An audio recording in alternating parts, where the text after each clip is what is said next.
Welcome along to another opposition preview, and this weekend Saints make the short trip east down the coast to Brighton and Hove Albion to the Amex Stadium. And joining us this week to give us a lowdown on the Seagulls, I'm joined by Alan from the Brighton podcast, the Albion Roar. Alan, thanks for joining us, mate. Thanks for having me on, Freddie. Yeah, let's have a good natter about Brighton and Saints then. So this weekend, 10th game of the Premier League. They say your season can be judged after 10 games. You've just been promoted. You've surely got to be satisfied with the start that you've had. 12th in the table, 11 points. We are very delighted with the start we've made. I mean, we didn't know it was going to be a big adventure for us. It's been 30-odd years, 33 years since we've been in this division.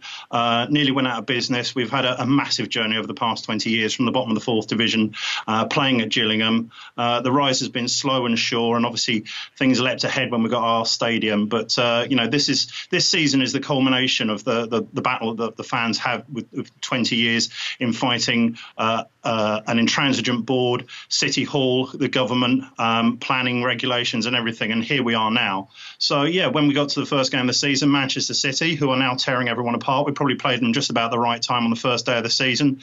But above and beyond that, we haven't been absolutely battered by anyone this season, fighting well in every game and picking up the points as we go by. And you've mentioned there a lot of fight, and I've seen a lot of spirit in the squad so far. Real team effort, goals from coming all over the pitch.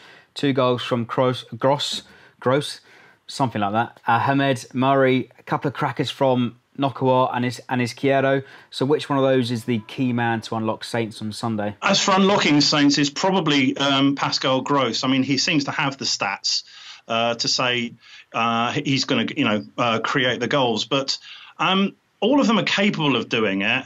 It's just a case of which, if they feel like turning up on the day. If they do and combine between them, then, it could be a good day. I think that our game so far this season has been built on a solid defence. Yes, we've got a decent strike force. It's not as strong as it could be. I mean, quite famously on transfer deadline day, we were running around like BAFs trying to get a marquee striker in. But what we've got is we've got 2 excellent central defenders and 2 excellent central midfielders who are actually, even the likes of Arsenal and Manchester City are struggling to break down. So, that's the key to the strength to our side at the moment. After that, it's up to the forwards, if they can, to go and enjoy themselves. So I was having a listen to your episode, the latest podcast the other day, and you mentioned a couple of really decent centre-backs there.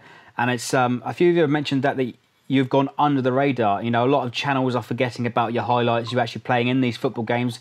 Players like Dunk, Stevens have been overlooked by England. I think, Dunk's star is certainly rising at the moment. Dale Stevens, I suspect there's probably just too much traffic in the way for him to get an England call-up. But I think it's considered that there is issues at centre-back for England, and maybe Dunk can actually slot in there. Is he ready yet? Not sure. I mean, his entire experience in the Premier League is 9 games so far. We know he's taken to it like a duck to water, but that doesn't necessarily follow he's ready to make the international step up. But if he is, at the very least, I'd like to think he'll get a call-up and spend some time with the England camp. Whether he gets a game against the likes of Germany or Brazil is another matter entirely. But I think Stevens is probably a little bit down the order. I think if the next one, if there's going to be another Brighton player, it'll be Solly March, the flying winger we've got. All that being said, history suggests these games are quite feisty. You remember in League One and a Championship. So what's your score prediction for Sunday, mate? Well, sorry, I know you want to keep it short and sweet, but last time you were down here, we predicted a 3-0 scoreline, but we didn't think it was going to be to us. So there is an air of a derby game about it. I'd like to think that we've got enough about us to turn Southampton over. Don't ask me for a prediction because you're not going to get one, apart from being a really good game. Of course, Sky will bill it to be a South Coast derby, but I'm sure you share the same with us. You've only got one derby, that's Palace up the road, and we've only got one. Absolutely. We've only got one. That's the Blues down the other end of the. Well, they've got to market it somehow, haven't they? Brilliant stuff. So if you guys have enjoyed Alan over here, make sure you go ahead and check out the Albion Roar, also on Radio Reverb if you haven't seen the advertisement in the back.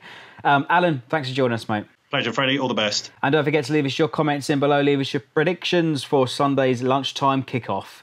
Don't forget to leave your likes, your comments, and subscribe for more.